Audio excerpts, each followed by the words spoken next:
তো ভারত যেভাবে aggressive movement create করছে, এটা কি ভালো হবে কিনা?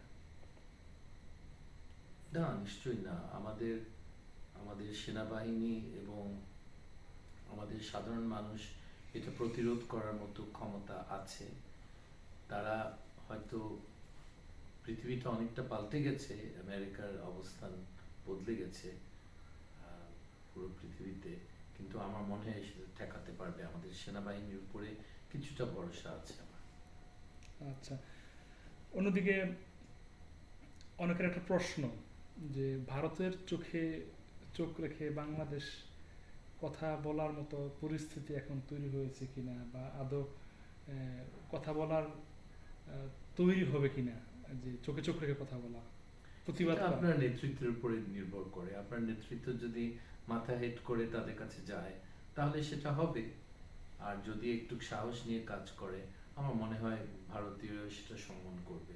আর আমি বললাম তো, আমাদের অর্থনীতি এবং দেশটা শক্তিশালী হলে, আমাদের সেনাবাহিনী, নৌবাহিনী এবং আম, বিমান বাহিনী শক্তিশালী হলে, সারা দেশ, শুধু দেশের মানুষ না, তারা সবাই গর্বিত হবে। এবং আমাদের চারিপাশে সব দেশরা তারা আমাদেরকে সমীহের চোখে দেখবে। এটা হবে একদিন, এই মুহূর্তে না, কিন্তু হবে। মানে আওয়ামী লীগের ফেরা অথবা দেশে ফেরা কার্যক্রম পরিচালনা করা, বা শেখ হাসিনার দেশে ফেরা, এমন স্বপ্ন দেখাটাকে আপনি কিভাবে দেখবেন?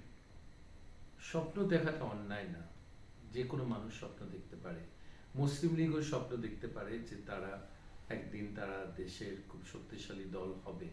কিন্তু আওয়ামী লীগ, মুসলিম লীগ যেমন বিলুপ্ত হয়ে গেছে, আওয়ামী লীগও ঠিক সেইভাবে বিলুপ্ত হয়ে যাবে।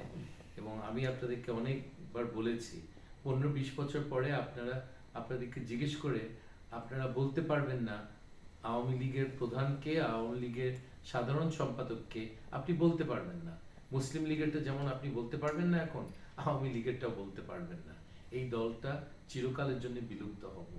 এত ঘৃণিত হয়ে গেছে, এত ঘৃণিত কাজ তারা করেছে যে এটা মাফ করার মতো না। সামনের 50-100 বছরে আমি তাদের ফেরত আনার আসার কোনো সম্ভাবনা দেখি না। আচ্ছা, রাজনৈতিক দলের দায়িত্ব নিয়ে নাহিদ ইসলামকে নিয়ে আপনি কি বিশ্লেষণ দিবেন? আপনার বিশ্লেষণ কি? এটা তার ইচ্ছা, কিন্তু সরকারের থেকে এই ধরনের, তার তো একটা প্রভাব ছিল।